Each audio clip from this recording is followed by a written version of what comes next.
It is good to be here this morning. Good to see you. If you're visiting this morning, we're glad that you're here with us. Just be aware that there's a lot of sickness going around, and so my daughter and I will probably exit fairly quickly. Please don't consider us rude or inconsiderate. We're actually just right the opposite. We have the flu and strep throat in our home, and so I don't think you want either one of those. And so she and I may be infested this morning. I hope not. But I'll stay up here. You stay down there. Boy, that just ruined the invitation, didn't it?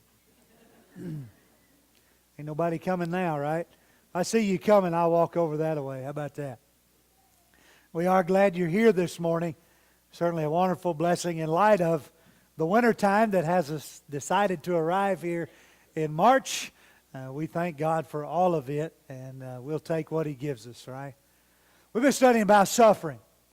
We've been studying about some ins and outs and some different questions that come up in relation to this topic, and some struggles that people have and some doubts that it causes. And this morning I just want to kind of summarize or maybe bring to a conclusion just the introduction to the topic of suffering by asking this question: what is the goal? Or what is the end? Or what is the purpose? You see, it's all three the same question. And so what we're essentially asking this morning is, why am I suffering? Or to what blessings or benefits does suffering have? You know, that's essentially the question that Job asked beginning in chapter 3, and as he jumps into that narrative at the end of each friend's speech, he asks it all the way to chapter 31. God, why? God, what is the purpose? What are you trying to accomplish? You see, this is a very difficult question to try to step back and look at when one is in the midst of suffering. You see, when we're in the middle and the depth and the trough and the trenches of suffering, we're asking, why me? Why I? Why my family? Why not this family or that family? Why am I having to go through this? Or God, why did you plague my life or my family with this particular problem or heartache or tragedy or suffering of whatever kind? Why couldn't you have given this trouble to someone else? And that's often the question we're asking during the midst of it.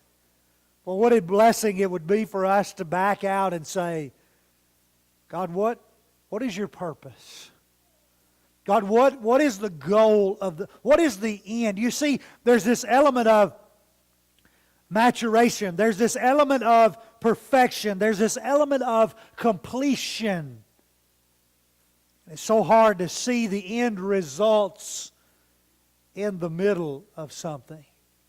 And so this morning I just want to kind of back out and say, okay, where's all this going? What's the purpose of all of this?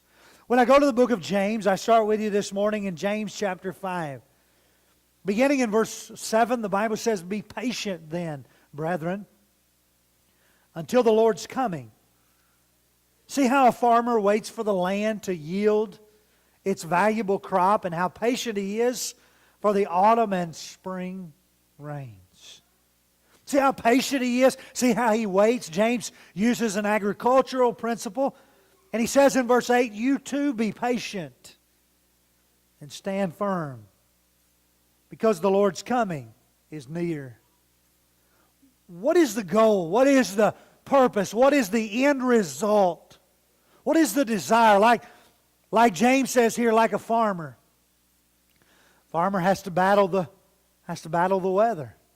Well, we've had 70-degree days, and I'm confident there's some farmers that are thinking, man, we need to be in the field. We need to be in the field. And then, lo and behold, along comes the snow. Well, that worked out real good, wouldn't it? See, they never know. You don't ever know when it's going to rain as a farmer. You're not able to produce rain. You might be able to have a well on the side of the field and put one of them fancy metal things that run out across there. And I'm showing my ignorance. I have no clue what it's called, but you can irrigate it that way. But anybody that knows anything about agriculture knows that the best water in the world is nowhere near as valuable as the water from the clouds. And we can't make it rain. Farmers deal with bugs. They deal with pestilence of all different kinds. And yet, in patience, they endure these sufferings, waiting, longing, hoping, praying for the harvest. What is it for you and I when it comes to the idea of harvest, to the concept of harvest? What is it that is going to help us to endure the weather and the soil and the bugs that come our way? Can we, like the farmer, remain patient, longing for the harvest? Where's our focus? Where's our concentration? Because far too often it's easy. It's easy to get caught up in the here and now. And things become awful, and things become gloomy, and things have no optimism about them at all. When if you and I could back out and see the goal, see the end. What is God? You see, that's the question Job's asking. God, what are you doing? Well, what's your purpose? And, of course, Job gets a divine answer at the end of the book. You and I will get an answer one day, but right now we're trusting. We're hoping. We're putting our faith in the fact that God is working. But we're not doing that blindly. We're not doing that haphazardly. It's not I love these people that talk about faith being, walking out on a limb or sticking your head on a chopping block or, no. No, as if faith is some whimsical kind of thing that we just say, well, okay, here we go. Maybe it'll work. Maybe it won't. Go back in the Bible. Remind yourself that from the days of old, Isaiah 48 and verse 10, God says, behold, I have refined you. What does that refining process look like? Isaiah tells us through the words of God, it looks like a furnace of affliction. You see, God hadn't just started this. God hadn't just picked you out and said, you know what, I think they'd be a wonderful candidate for suffering. I've never tried that on anybody. I know God's not in heaven going, you know what, I've been waiting all these years for you to come along just so that I could see if this creation of heartache and pain would really produce what I've... But isn't it the case that we often think like that? Nobody else before me has ever been tried like this. Yeah, they have. Nobody else before me has been tested like that. Yes, they have. I realize that we're all individuals. I never will forget a couple of years ago, going on 3 years ago now, when cancer hit my family. First time cancer had ever hit my family. I mean, it was like, wow, what just happened? Not my family. That happens to all of your families. My family members, they don't have cancer. We've never had cancer. And then, as we began to deal with that, it was amazing. Because this person had had it, this person had had it, this person had had it, this person had done this. And what we immediately learn, and what we all learn if we'll allow ourselves, is that other people's been through it. I'm not the first one, as devastating as it is. God's been refining His people through the furnace of affliction since the days of old. Zechariah 13 and verse 9. I will put this third into the fire and refine them as one refines silver, and test them as gold is tested. You see, James chapter 1, as Brother Milton began reading there, and I could have had him read a whole lot more of that chapter. You really should read the whole chapter. Especially the first 12 verses, dealing with trials, dealing with pain. God says, I'm allowing trials. Of course, the gears switch there in verse 13, and move to temptation, and God says, listen, I'm not tempting anybody. God is holy, but I am trying you. I am testing you. You see, here's a question for us to stop and consider. What benefit or what blessing does pain have? Because I believe when you and I correctly analyze it, we will see that this refining process or this testing process really has some great value to us. Maybe one more, and then we could move on for time's sake. Malachi chapter 3. The Old Testament is filled with passages where God says, I'm working in you, I'm testing you, I'm refining you, I'm causing suffering to happen so that there can be a righteous, holy production, a goal, a harvest at the end. He says, but who can endure the day of His coming? And who can stand when He appears? For He is like a refiner's fire and a fuller's soap. He will sit as the refiner and purifier of silver. And He will purify the sons of Levi, refine them like gold and silver, and they will bring offerings in righteousness to the Lord. The refining principle over and over and over. And it's not just in the Old Testament.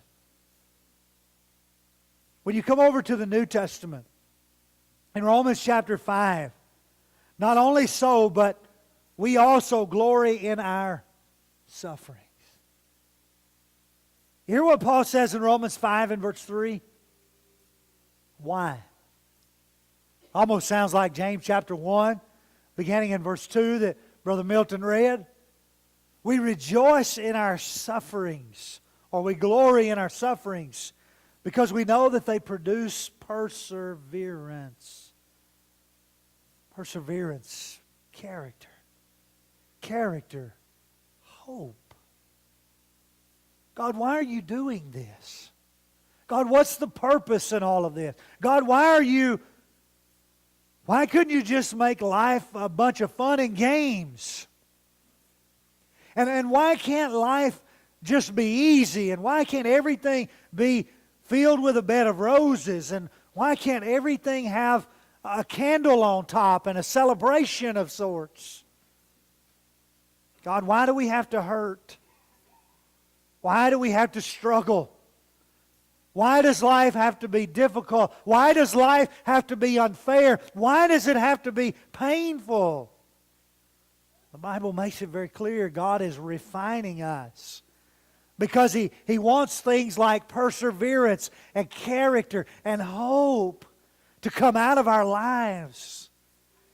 You see, if everything was just wonderful and like I wanted it, there would be no need for perseverance. My character would probably be questionable, and my hope would be, well, it would be diminished. But because of pain, and because of suffering, and because of heartaches, and because of unfairness, I learn what it is to persevere. I learn what it is to endure. I learn what pain feels like so that I can be stronger in character and stronger in hope so that it's not put to shame because God's love has been poured out. I call you back to James chapter 1. James not only says this is going to happen, but he says be joyful in it happening. Paul says rejoice in the Lord always. And again I say rejoice. In the Bible, there's this imagery of parenting that comes with this idea of discipline or chastening, as God refers to it. And the wise man says over and over, listen, the rod and reproof give wisdom, but a child left to himself brings shame to his mother. And Proverbs 13 and verse 24 says, whoever spares the rod hates his son, but he who loves him is diligent to bring about discipline. Proverbs 19 and verse 18, discipline your son, for in it is hope. Do not set your heart on putting him to death. It's painful, absolutely. There's suffering. There's heartache. There's disappointment. But what's the goal? What's the outcome? What's the purpose? What's the end in mind? That you might spare their soul. By doing what? By training. By training for what? Character and hope. And all of our discipline is because we love. All of God's discipline is because He loves. All of God's chastening is because He wants to help us to become better. As you back up into Proverbs 3, verses 11 and 12, the Lord corrects those. It says it very plainly. Proverbs 3 and verse 12. The Lord corrects those He loves, just as a father corrects a child in whom He delights. The fact of the matter is this morning that God is trying us. God is testing us. God is causing us pain and suffering. He's inflicting hardships on our lives. Now you can get mad, you can get upset, you can doubt, you can fuss, you can throw a pity party, you can wallow in your misery, or you can try to back out and say, God, where are you going with all this? What benefit, what blessings are in it for my life? Because here's what I know. What I know is that people who claim they won't know pain in life don't really understand pain. Let me illustrate it this way. Let's say that God removed all pain in life. And when I say He removed all, that means He removed even, there's a medical disease out there that I can't even pronounce, but it's when you lose the feelings in your nerve endings. You don't feel any pain. Guess what that means? That means you can run over poles. You can smash in your face, break your nose, break your cheekbone, never even feel it. Well, that sounds fun, doesn't it? It means that people who have this can touch the stove while it's on, and the only way they know that their flesh is burning is to smell it. Well, that'd be fun, wouldn't it? You been around a burn center lately? I don't think those places are too enjoyable. You say, well, we wouldn't feel it. Before you say that, think about what you're actually asking for. Folks, there's a blessing. The point is there is benefit to having pain. When we touch that eye, those of us who have nerve endings, we know it's hot. And it teaches us. And the next time we see that thing glowing red, we don't touch it. When our fever goes up and our body begins to ache, our body is saying to us, listen, something's not right here. You need to do something to correct this. There's something in your body that is foreign. It's not healthy. It's hurting you. It's painful. Don't tell me that warning signs like our body's temperature going up and us having fever aren't good things. It's painful. It hurts. It aches. Causes us to be drowsy, and there are blessings in it. And that our body is warning us, and our body is fighting off diseases and germs and illnesses that come in. You see, all of pain is not a bad thing. There is blessing to be gained. So what are the blessings for us? In Ecclesiastes chapter 7, I referred to this passage in funerals on numerous occasions. But I'm looking at it differently this morning. How many of us get up in the morning saying, boy, I sure wished I had a funeral to go to today? Well, I'll be honest with you, I go to a lot of funerals, and I still haven't got up one morning and said, man, this is a great day. I'm going to a funeral. What's a wise man say? How does he look at it? In Ecclesiastes 7, beginning in verse 2. It is better to go to the house of mourning than to go to the house of feasting. What? You telling me it's better to go to the funeral home than it is to the restaurant? Yeah, that's what I'm telling you. It's better to go to the funeral home than it is to gather together as families and share this big buffet together. Now, that's what I'm telling you. Why? Why? How could that be better? Because it's in that house of mourning. Read Ecclesiastes 7, verses 2 through 4. That we began to understand and realize and appreciate the proper heart. Recognizing that sorrow is better than laughter, for by sorrow the heart is made glad. The heart of the wise is in the house of mourning. You see, if life was all just a bunch of fun and games, what would we truly understand about life? If life was just a bunch of laughter and a bunch of celebration, then could we really be balanced and appreciative of all of life? Would we be oblivious to sin and death? And would we be callous to things that are not good? Could that happen? Would it be a good thing if it did happen? And the answer is absolutely not. For it's at the house of mourning that we understand. There's blessing in sorrow. There's blessing in heartache. It gives us the proper perspective. It puts our hearts in the right frame of reference. Not only that we too will die one day, but that people are hurting. Family members are suffering. They need us.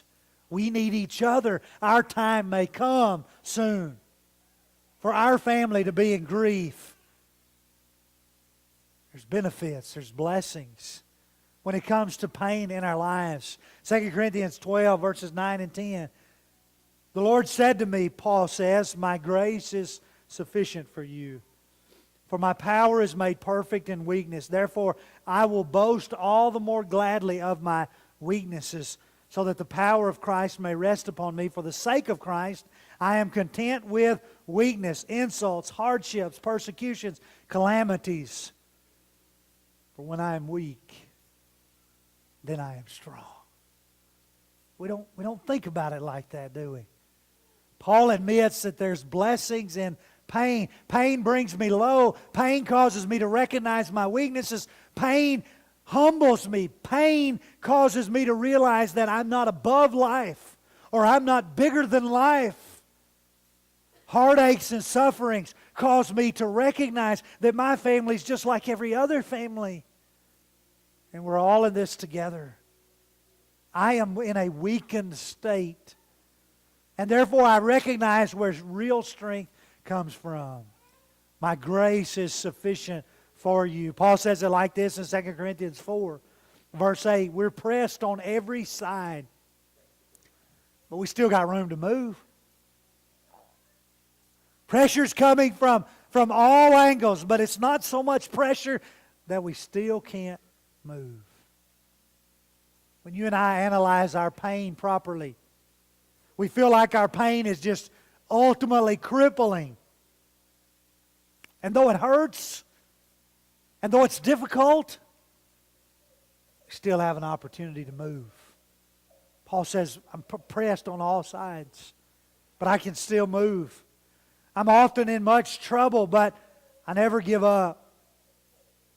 People make it hard for us, but we're not alone.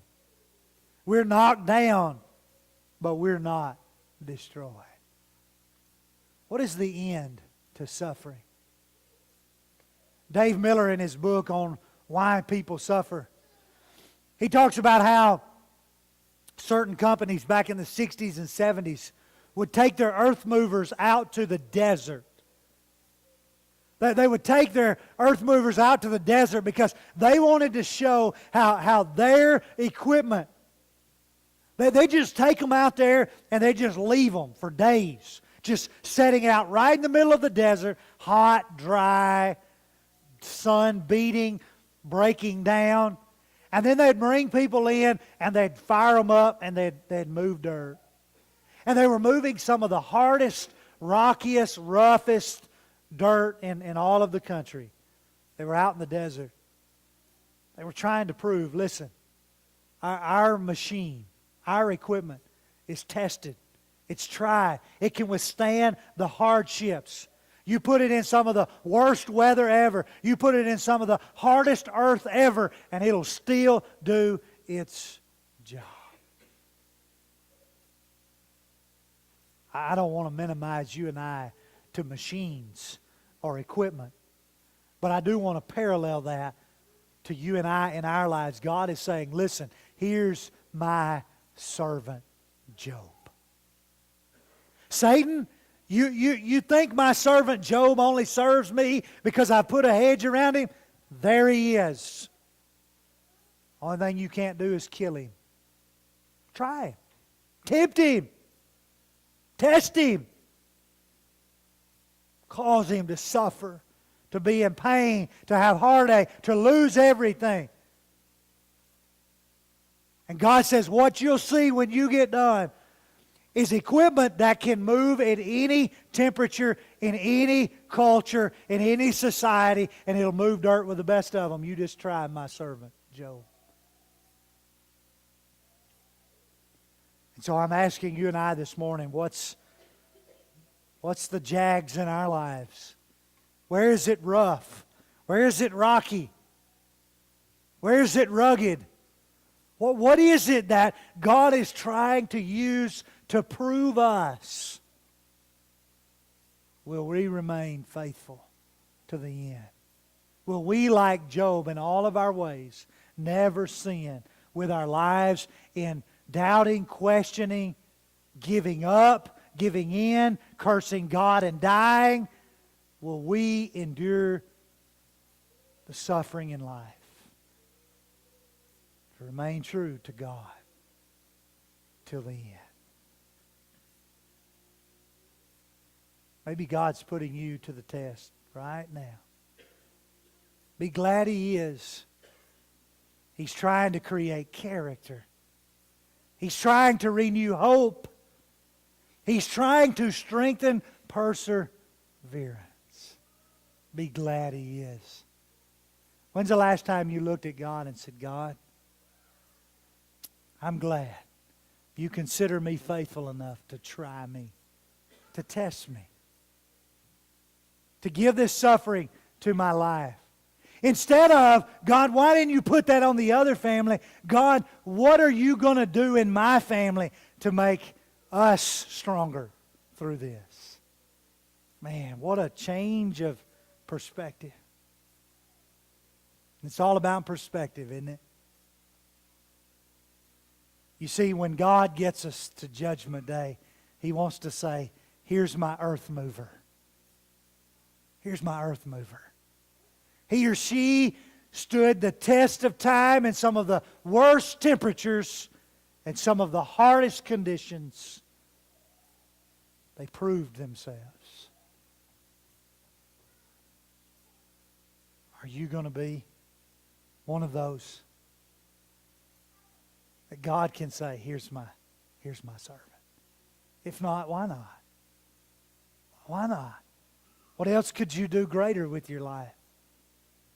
What else could you do better with your life? What reward would you want more than to be able to stand at the end, tested and tried and found true? Well done, good and faithful servant. As we sing about the blood of Christ, is it the case that your soul needs the blood of Christ right now? If it is, would you come?